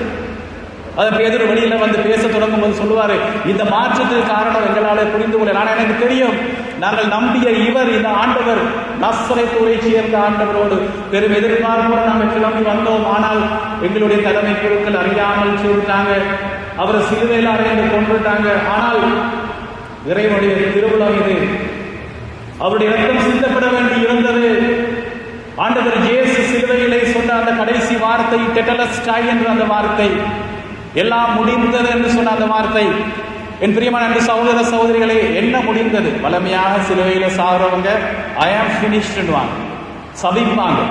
ஆனால் ஆண்டவர் இயேசு சிலுவையில தொங்கிக் கொண்டிருந்த வேளையில அவர் சொன்ன வார்த்தைகள் எல்லாமே வாழ்வு தருகிற வார்த்தைகள். முதலாவது சொன்ன வார்த்தை, நேரம் இல்லை நான் சொல்றேன், அவர் ஒரு வார்த்தையை முணுமுணுத்துக் கொண்டு இருந்தார் என்று சொல்லித்தான் சொல்லப்படுது. ஒரு தடவை சொல்லு, தந்தையை இவர்கள் அறியாமல் செய்கிறார்கள், இவர்களை மன்னியும், இவர்களை மன்னியும், இவர்களை மன்னியும் என்று சொல்லி முணுமுணுத்துக் கொண்டிருந்தார். திரும்ப திரும்ப சொல்லிக் கொண்டிருந்தார். அப்படி ஆண்டவர் இயேசு இறுதியாக சொன்ன வார்த்தை, எல்லாம் முடிந்தது, இட் இஸ் ஃபினிஷ்ட். கிரேக்கத்தில் வந்து அது டெட்டலஸ்டை அப்படின்ற அந்த வார்த்தை. அந்த வார்த்தையின் அர்த்தம் என்னன்னு சொன்னா, என்பவர்களே ஒரு இதை சரியா புரிஞ்சு கொள்ளுங்க, எவ்வளவு வல்லமையான வார்த்தை, அற்புதங்கள் செய்கிற வார்த்தை என்று சொல்லி ஆண்டவர் பேசி அந்த வார்த்தை சிலுவையில் இருந்து யாராவது கடன் வாங்கி இருக்கிறாங்க அல்லது அந்த காலத்தில் ஒரு வியாபாரத்தில் ஒரு பெரும் நஷ்டப்பட்டுட்டாங்கன்னு சொன்னா ஒரு பத்திரத்தில் என்ன செய்வாங்கன்னு சொன்னா, அந்த கடனை கொடுக்க முடியாட்டிக்கு ஒரு கடன் ஷீட்டில் அதன்படி அந்த கடன் கொடுத்த அந்த எஜமான் வந்து அந்த குடும்பத்தை அப்படியே அடிமைகளாக கொண்டு போயிடுவாங்க. இது ரொம்ப சாதாரணமான நிகழ்வு. அந்த ஆம்பளையை மட்டும் வீட்டு தலைவனை மட்டும் வெளியில விடுவாங்க. அவர் போய் உழைச்சி நீ திருப்பி கொண்டு காசை கொடுத்தா உன்னுடைய மனைவி பிள்ளைகள் எல்லாத்தையும் எடுத்துட்டு போகலாம். ஆனால் அவங்க வர்றதுகளில் இங்கே எல்லாரையும் அபியூஸ் பண்ணிடுவாங்க, அடிமைகளாக வச்சு அவங்களை இல்லாமல் ஆக்கிடுவாங்க, சொத்துக்கள் எல்லாம் எடுத்துக்குவாங்க. இது வளமையாக நடக்கிறது கிடையாது. அப்படி யாராவது எங்கேயாவது ஒரு காசை கொண்டு வந்து திருப்பி கொடுத்தால் அந்த கடன் பத்திரத்தில் ஒரு முத்திரை குத்துவாங்க, டெட்டலஸ்டை அப்படின்னு சொன்னார். டெட்டலஸ்டை அப்படின்னு சொன்னால் கணக்கு தீர்ந்து விட்டது. இரண்டாவது சகோதர சகோதரிகளே, ஆண்டவர் இயேசு சிலுவையில் சொன்ன அந்த கடைசியான வார்த்தை இது. எந்த கணக்கு தீர்ந்து விட்டது? எந்த சாப கணக்கு, எந்த பாவ கணக்கு, ஒரு வாழ்க்கையில் இருக்கக்கூடிய இருள் சூழ்ந்த நிலைகள், நாங்கள் தியானிக்கிற இந்த எலும்பு கூட்டு நிலைகள், இந்த சவக்குழி நிலைகள், உயிரற்ற நிலைகள், இது எல்லாமே இந்த வார்த்தைகள் அடங்காத எதுவும் இருக்கா? இல்லை, எதுவுமே இல்லை. உங்களோட நோய்களாக இருக்கலாம், உங்களோட வாழ்க்கையில் நீங்கள் அனுபவிக்கிற இருள் சூழ்ந்த நிலைகளாக இருக்கலாம். இது எல்லாம் இறைவனுடைய திருவிழம். சாத்தான் வந்து சொல்லிட்டு இருப்பா, இது இப்படிதான் இப்படிதான். அது அல்ல கடவுளுடைய திருவிழம். கடவுளுடைய திருவிழம் என்னவென்று சொன்னால், நீங்கள் ஆசீர்வாதமான வாழ்வு வாழ்வது, அருள் மிகுந்த வாழ்வு வாழ்வது, பேய் சொல்ற வார்த்தைகளை கேட்கவில்லை. ஆண்டவரே இப்படி ஆவியை எனக்கு பொழியும் என்று சொல்லி அவரால் நிரப்பப்பட நிரப்பப்பட நிரப்பப்பட இந்த அனுபவத்தில் நாங்கள் உயர்த்தப்படும் பொழுது, பிரியமான சகோதர சகோதரிகளே, ஆண்டவர் உங்களை சூழ்ந்து கொள்வார். ஆண்டவர் இயேசு சிலுவையில் தொங்கின பிறகு நாங்கள் பார்க்கிறோம், இறந்த பிறகு அப்படி சொல்லி அவர் உயிரை கையளித்தார். It is finished, it is completely paid. டெட்டலஸ்டை என்றது வார்த்தை. சகோதர சகோதரரை நாங்கள் பார்க்கிறோம், யோவான் 19 அதிகாரத்தில் ஒரு படை வீரன் வந்து வீட்டியால குத்துவான், அவருடைய விழாவை இதயத்தை குத்துவார். அந்த வேளையில் அந்த இதயத்தில் இருந்து தண்ணீரும் இரத்தமும் வெளிவந்தன. அதை எதை குடிக்கிறது என்று சொன்னால், தூய ஆவியையும் புது வாழ்வையும் குடிக்கிறது. அந்த தூய ஆவியும் புது வாழ்வும், பிரியமான சகோதர சகோதரிகளை, முதலாவதாக யார் மீது படுவதனால் அங்கு கீழே இருந்த அந்த அவருடைய தாய் மரியாள் அந்த தூய ஆவியை பெற்றுக் கொண்டதால்தான் அவங்களால முடிஞ்சது மற்ற சிந்தர்கள் அழைத்து கொண்டு மேல்மாடிக்கு செல்வதற்கு. அந்த அனுபவம் 50வது நாள்ல எல்லாருக்கும் கிடைக்கும், எந்த கண்டிஷனும் இல்லாமல்.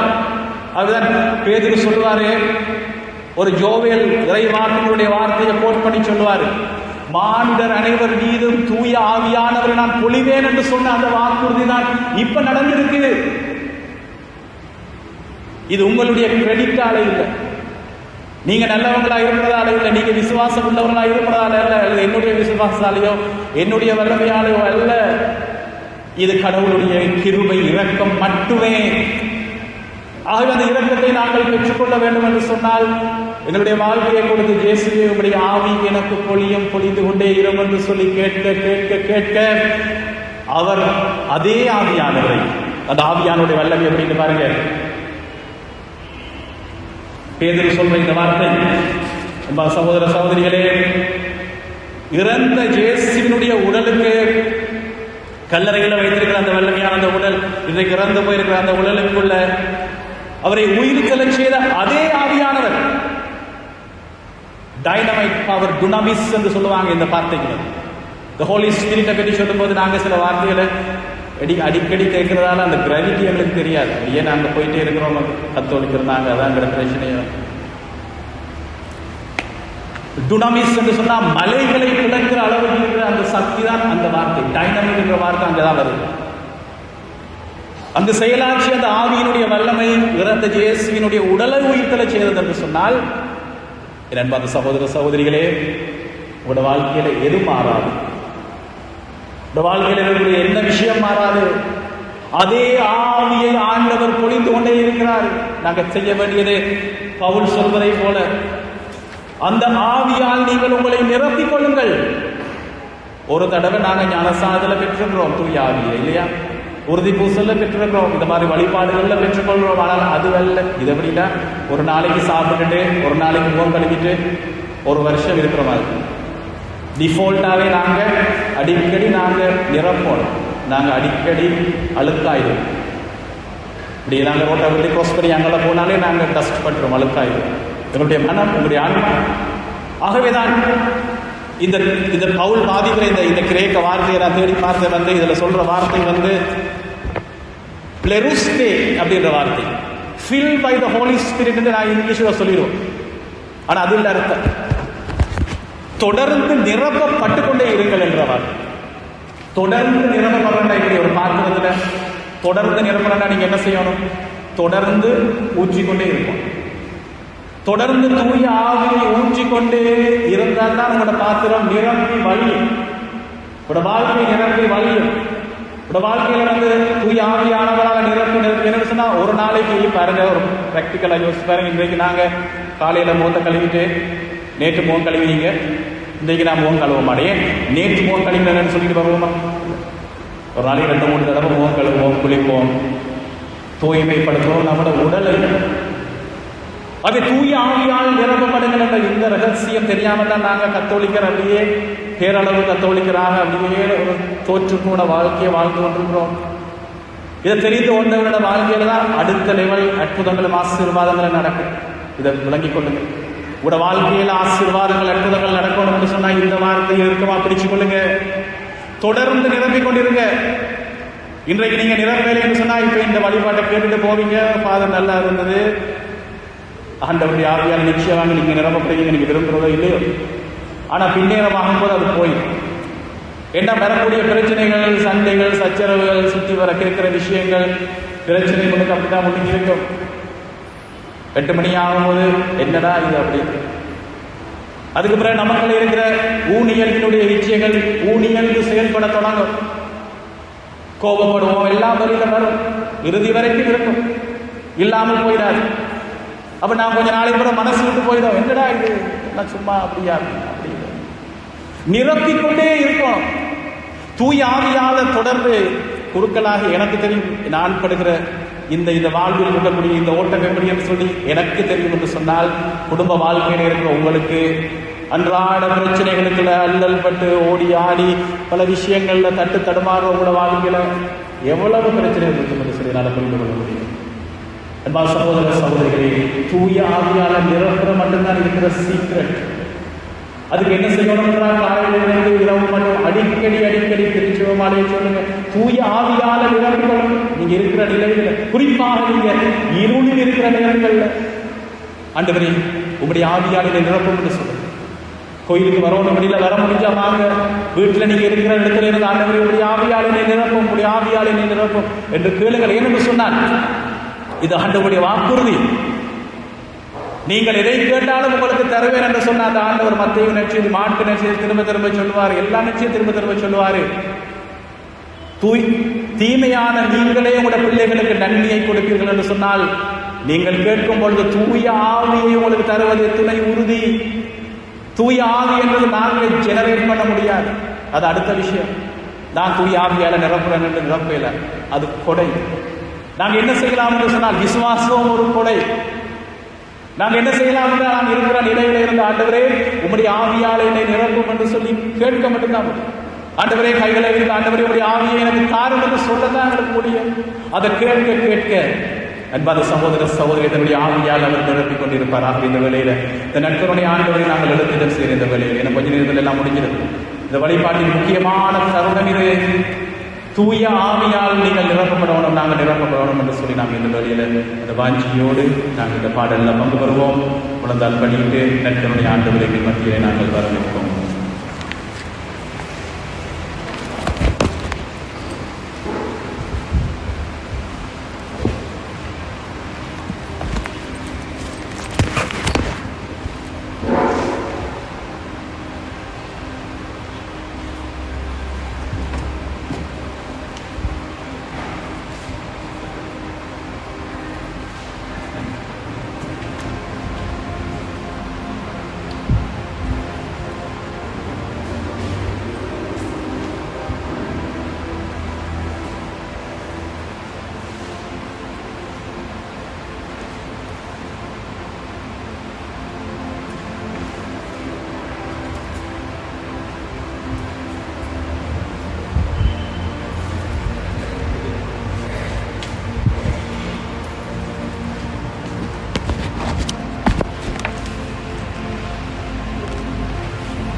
அழகான கண்கள்,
எங்கள் மத்தியிலே பிரசன்னமாயிருக்கிற ஆண்டவரை ஆராதிப்போம். மனதார இந்த அற்புதமான இந்த தருணத்தை நீங்கள் நல்க விடாதீங்க. இயேசு ஆண்டவர் ஒவ்வொருவரையும் நிரப்புகிறார். இயேசுவே இயேசுவே இயேசுவே என்று சொல்லுங்க. இயேசுவே இயேசுவே இயேசுவே இயேசுவே இயேசுவே இயேசுவே. இயேசு ஆண்டவர் மீது உங்களுடைய கைகளை உயர்த்தி சொல்லுங்க. நற்கருணை ஆண்டவர் மீது உங்களுடைய கைகளை உயர்த்தி சொல்லுங்க. இயேசுவே இயேசுவே இயேசுவே இயேசுவே இயேசுவே இயேசுவே இயேசுவே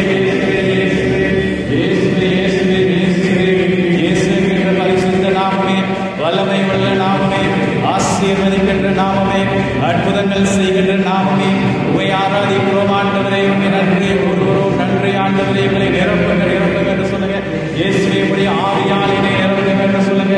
இயேசுவே உடைய ஆவியாலே நிரப்புங்க என்று சொல்லுங்க. இயேசுவே உடைய ஆவியாலே நிரப்புங்க. இயேசுவே உடைய ஆவியாலே நிரப்புங்க. இயேசுவே உடைய ஆவியாலே நிரப்புங்க. இயேசுவே உடைய ஆவியாலே நிரப்புங்க என்று சொல்லுங்க. இயேசுவே இயேசுவே இயேசுவே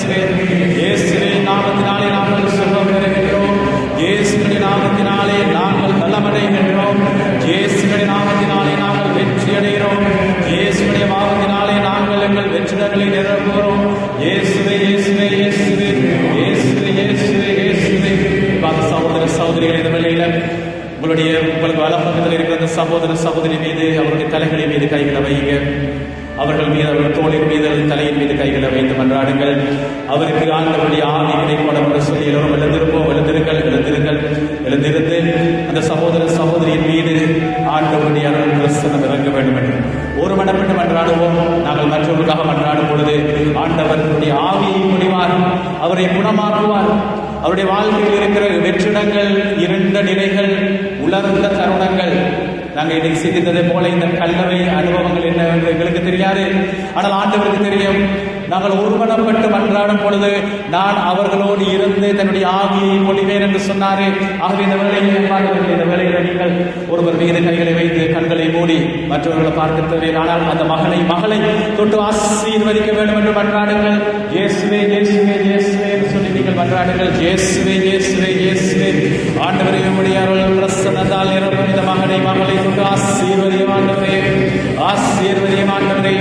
இவரை பொருட்படுத்துகிறது ஆண்டவரே. இவருடைய வாழ்க்கையில் இருக்கிற வெற்றிடங்களை நிரப்புங்க ஆண்டவரே, வெற்றிடங்களை நிரப்புங்க ஆண்டவரே. ஆண்டவரே இந்த வேளையிலே தூய ஆவியை பொழியுங்க ஆண்டவரே. உடைய வல்லமையை கொடுங்க ஆண்டவரே. இந்த வேளையிலே இயேசுவே இயேசுவே சொல்லிக் கொள்ளுங்க. இயேசுவே இயேசுவே. ஒருமனப்பட்ட இந்த மகளை கொண்டு ஆசீர்வதிங்க, இந்த மகளை கொண்டு ஆசீர்வதிங்க. இயேசுவே என்னுடைய வாழ்வு, இயேசுவே எனக்கு ஜீவமானவர் நீரை. அந்த ஜீவமான அந்த வார்த்தை இறங்கிய பொழுது ஆண்டவரே அந்த லாசர் கல்லறையிலிருந்து எழுந்து வந்ததை போல இந்த மகளும் இந்த வேளையிலே புது உயிர் பெறட்டும் ஆண்டவரே. மறுபடியும் என்னுடைய ஆவியால் நிரம்புவீராக. ஊற்றியர்களும் ஆண்டவரே. நன்றி நன்றி நன்றி நன்றி ஆண்டவரே. நன்றி நன்றி நன்றி ஆண்டவரே. நன்றி நன்றி நன்றி ஆண்டவரே. நன்றி நன்றி நன்றி ஆண்டவரே. நன்றி நன்றி நன்றி நன்றி நன்றி ஆண்டவரே. தீயாவிகளை செல்வதை நான் காண்கிறேன். இயேசு ஆண்டவருடைய பிரசன்னங்களை நிரப்புகிறது, குணமாக்கல் நடக்கிறது. நன்றி நன்றி நன்றி நன்றி ஆண்டவரே. நோய்கள் மறைந்து செல்கிறது, குழந்தை பாக்கியங்கள் கிடைக்கிறது.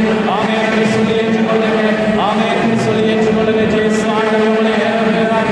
நன்றி நன்றி நன்றி ஆண்டவரே. கேன்சர் வியாதிகள் மறைந்து செல்கிறது, கேன்சர் வியாதிகள் மறைந்து செல்கிறது, கேன்சர் வியாதிகள் மறைந்து செல்கிறது. நன்றி நன்றி ஆண்டவரே. நன்றி ஆண்டவரே. நன்றி ஆண்டவரே. நன்றி நன்றி நன்றி ஆண்டவரே. ஆராதனை ஆண்டவரே. நன்றி ஆண்டவரே. நன்றி ஆண்டவரே. நன்றி ஆண்டவரே. நன்றி ஆண்டவரே. நன்றி ஆண்டவரே. இந்த வேளையில் இடப்பக்கத்தில் இருக்கிற சகோதர சகோதரிகள் கைகளை வைங்க. உங்களுக்கு இடப்பக்கத்தில் இருக்கிற சகோதர சகோதரிக்காக மன்றாடுங்கள். உணர்த்தப்பட்டு ஒரு இடப்பக்கத்தில் இருக்கிற மகளை ஆண்டவர் பொறுப்பெடுக்கிறார். அவருடைய வாழ்வில் உடைந்த நிலைகளில் இருந்து அவர் கட்டி எழுப்புகிறார், கட்டி எழுப்புகிறார். Restoration will begins now. It is finished. Tetelestai என்று சொன்ன ஆண்டவர் இந்த வேளையில் அந்த மகளை இந்த வேளையிலே தொட்டு ஆட்கொள்ளுகிறார். குடும்பத்தில் இருக்கிற பாரங்களை ஆண்டவர் பொறுப்படுத்துகிறார். நன்றி நன்றி இயேசுவே என்று சொல்லுங்க. நன்றி ஆண்டவரே. நன்றி ஆண்டவரே. ஆட்கொள்ளுங்க ஆண்டவரே. ஆராதனை இறைவா. ஆராதனை ஆண்டவரே. ஆராதனை ஆண்டவரே. ஆராதனை ஆண்டவரே. நன்றி நன்றி நன்றி நன்றி ஆண்டவரே. இயேசுவே என்ற வல்லமையான பெயரை சொல்லுங்க. இயேசுவே இயேசுவே இயேசுவே என்று சொல்லிக் கொள்ளுங்க. இயேசுவே இயேசுவே இயேசுவே இயேசுவே. உடைய அழகான கண்கள் என்னை கண்டதால ஆண்டவரே தூக்கி எடுத்தீரே. ஆண்டவரே இந்த வேளையிலே உடைய வல்லமையால் என்னை நிரப்புகிறீரே. ஆண்டவருடைய பிரசன்னம் இந்த வேளையிலே சூழ்ந்து கொள்வதற்காக நன்றி நன்றி நன்றி. வெற்றிடங்களை நிரப்புவதற்காக நீங்கள் உடைந்து போன தருணங்கள், தனித்திருந்த நேரங்களை ஆண்டவர் இந்த வேளையிலே நிரப்புகிறார். நீங்கள் பட்டு வந்த கண்ணீர்கள், வேதனைகள், உங்களுடைய தனிமையின் ஏக்கங்கள் ஆண்டவர் இந்த வேளையிலே பொறுப்படுத்திக் கொள்ளுகிறார். தூய ஆவியை இந்த வேளையிலே உங்களுக்கு தருகிறார். கல்லறையில் இருந்து ஆண்டவருடைய அந்த இறந்த உடலுக்குள் பாய்ந்த அதே ஆவியானவர் இந்த வேளையிலே ஒருவர் மீது வந்து இறங்குகிறார். நன்றி நன்றி நன்றி நன்றி நன்றி ஆண்டவரே. கைகளை உயர்த்திக்கிறீங்க. கைகளை உயர்த்தி தூய ஆவியானவருக்காக மன்றாடுங்கள். தூய ஆவியானவர் ஒருவர் மீது இறங்கி வருவதை காணுகிறேன். நன்றி ஆண்டவரே. நன்றி ஆண்டவரே. ஆராதனை ஆண்டவரே. ஆராதனை ஆண்டவரே. நன்றி நன்றி நன்றி ஆண்டவரே. நன்றி ஆண்டவரே. நன்றி ஆண்டவரே. ஆராதனை ஆண்டவரே. நன்றி ஆண்டவரே. நன்றி ஆண்டவரே. நன்றி ஆண்டவரே. நன்றி ஆண்டவரே. ஆராதனை ஆண்டவரே. உம்முடைய ஆவியின் சமூகத்துக்குள்ளே எங்களை அழைத்துச் செல்வதற்காக, உம்முடைய ஆவியானவர்கள் ஒவ்வொருவருடைய பாத்திரங்களை நிரப்புவதற்காக ஆண்டவரே உடைய பாத்திரங்கள் விழிப்பு வரை வந்து ஆண்டவரை வளைந்து ஓடுவதற்காக ஆண்டவரே ஒவ்வொரு மகளையும் குறிப்பாக ஆண்டவரே இந்த வேளையிலே மிக மிக தனிமையிலே மிக மிக உடைந்து போய் இந்த வழிபாட்டுக்கு வந்திருக்கிற அந்த மகளை தொடுமுறைவா மனித மட்டத்திலே இந்த வேளையிலே தற்கொலை சிந்தனைகளோடு இந்த இடத்துல 2 பேர் இருக்கிறாங்க. அவர்களை ஆண்டவர் இந்த வேளையிலே தொடுகிறார். தீய ஆவி இந்த வேளையில கடிந்து கொள்கிறோம். தற்கொலை சிந்தனையோடு இருக்கிற அந்த தீய ஆவியை நாங்கள் கடிந்து கொள்கிறோம். அந்த மகனுக்காக மகளுக்காக மன்றாடுங்கள். தூய ஆவி அவர் மீது இறங்குவதற்காக மன்றாடுங்கள். நன்றி ஆண்டவரே. இயேசுவே இயேசுவே இயேசுவே சொல்லுங்க. இயேசுவே இயேசுவே இயேசுவே இயேசுவே இயேசுவே இயேசுவே இயேசுவே ஆண்டவரே. குடும்பத்தை பொறுப்படுவரைவா. கடன் தொல்லைகளுக்காக மன்றாடுவோம். இந்த வேளையிலே கடன் தொல்லைகள்ல தவிக்கிற பிள்ளைகளுக்காக மன்றாடுங்கள். கடன் தொல்லைகள்ல நெருங்கப்பட்டிருக்கிற பிள்ளைகளுக்காக மன்றாடுங்கள். கடன் தொல்லைகளால சூழ்ந்து ஏளனமான வார்த்தைகளை கேட்கிற பிள்ளைகளுக்காக மன்றாடுங்கள். ஒருமனப்பட்டு இந்த வேளையில் அந்த பிள்ளைகளை ஆண்டவருடைய சன்னிதானத்தில் ஒப்புக்கொடுங்கள். நன்றி ஆண்டவரே. நன்றி ஆண்டவர்களை தொடுவதற்காக நன்றி ஆண்டவரே. நன்றி ஆண்டவரே. நன்றி ஆண்டவரே. நன்றி ஆண்டவரே. நன்றி ஆண்டவரே. நன்றி ஆண்டவரே. ஆராதனை ஆண்டவரே. ஆராதனை ஆண்டவரே. நன்றி நன்றி நன்றி ஆண்டவரே. அந்த சகோதர சகோதரிகள் இந்த வேளையில உங்களுடைய உடலிலே எங்கெங்கு நோய்கள் இருக்கிறதோ அந்த இடத்தின் மீது உங்களுடைய கைகளை வைத்துக் கொள்ளுங்கள். கண்களை மூடுங்கள். இந்த வேளையில ஆண்டவர் அந்த நோய்களை தொட்டு குணமாக்குகிற தருணம் இது. அவருடைய சித்தம் அல்ல இந்த நோய் உங்களை வாட்ட வேண்டும் என்பது. அவருடைய திருவுளம் என்னவென்று சொன்னால் நீங்கள் மகிழ்ச்சியோடும் நிறைவோடும் நிம்மதியோடும் வாழ்வது. இந்த வேளையிலே அந்த நோயுற்றவர்களுக்காக மன்றாடுவோம். சில வேளைகளில் இந்த இடத்தில் அவர்கள் இருக்கலாம், சில வேளைகள் இல்லாமல் இருக்கலாம். ஆனால் அவர்களை நினைத்துக் கொள்ளுங்கள்.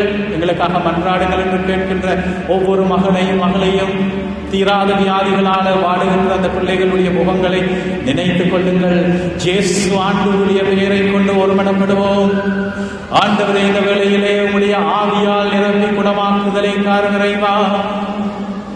ஆண்டவரே, இந்த வேளையிலே ஃப்ரோசன் ஷோல்டர்ஸ் ஆண்டவரை உருகி போயிருக்கிற தோல் மூட்டுக்களை ஆண்டவரை இந்த வேளையிலே தளர்த்தியறலும் கைகளுக்கும் கால்களுக்கும் ஒரு புதிய வல்லமை இந்த வேளையிலே இறங்கி வருவதாக.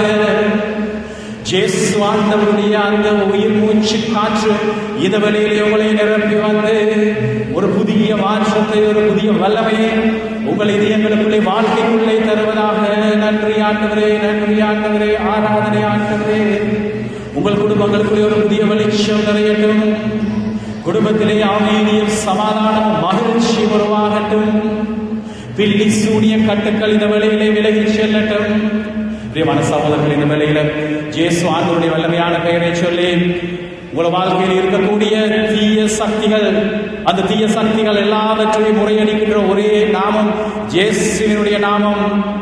ஆகவே அந்த இயேசுவினுடைய நாமத்தை நாங்கள் உரத்த குரல்ல சொல்லி கூப்பிட்டு வாழ்க்கையில் இருக்கிற தீய சக்திகள் அனைத்தையும் அகற்றுவதற்காக மன்றாடுவோம். இயேசுவே இயேசுவே இயேசுவே என்று சொல்லுங்க. இயேசுவே இயேசுவே இயேசுவே ஆண்டவரே. இயேசுவே, இந்த வேளையிலே தீய கட்டுகள், பில்லி சூனி கட்டுகள் இந்த வேளையிலே அகன்று செல்வதாக. தீயவனுடைய செயல்கள் இவருடைய வாழ்க்கையை விட்டு தூர விலகி செல்வதாக.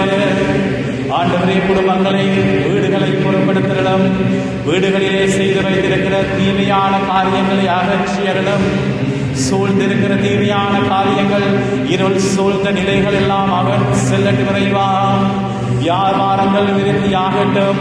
வியாபாரங்கள் இருக்கிற கண்ணூறுகள் மற்றவருடைய தீய பார்வைகள் அகன்று செல்லட்டும். இயேசுவே இயேசுவே இயேசுவே என்று இளையராஜ சொல்லுங்க. இயேசுவே இயேசுவே இயேசுவே என்று ஒருமனப்பட்டு மன்றாடுவோம். ஆவியால் நிரப்புங்க ஆண்டவரே. என்னுடைய வீட்டை பொறுப்படுங்க ஆண்டவரே என்று சொல்லுங்க.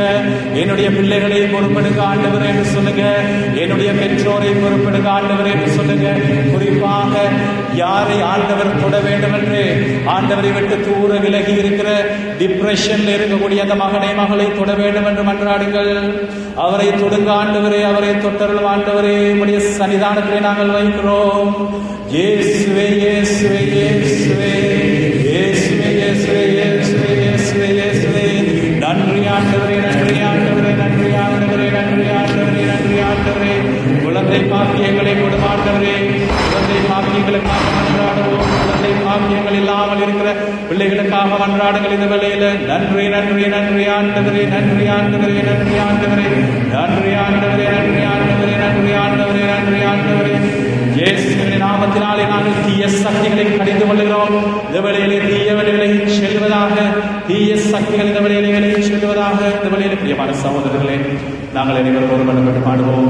நானும் என் வீடும் என் வீட்டார் அனைவரும் ஓயாமல் நன்றி சொல்லுவோம் என்று சொல்கிற பாடலை பாடும் பொழுது நான் நற்கருடைய ஆண்டவரை தாங்கி உங்களுக்கு அருகில் வந்து வருகிற வேளையில் அந்த நற்கருடைய ஆண்டவரை நீங்கள் ஓயாமல் அவரை நீங்கள் நன்றி கூறி பாடுங்கள். அந்த இயேசு ஆண்டவர் ஒவ்வொருவரையும் தனிப்பட்ட முறையில் அன்பு செய்து உங்களை அரவணைக்கிறார்.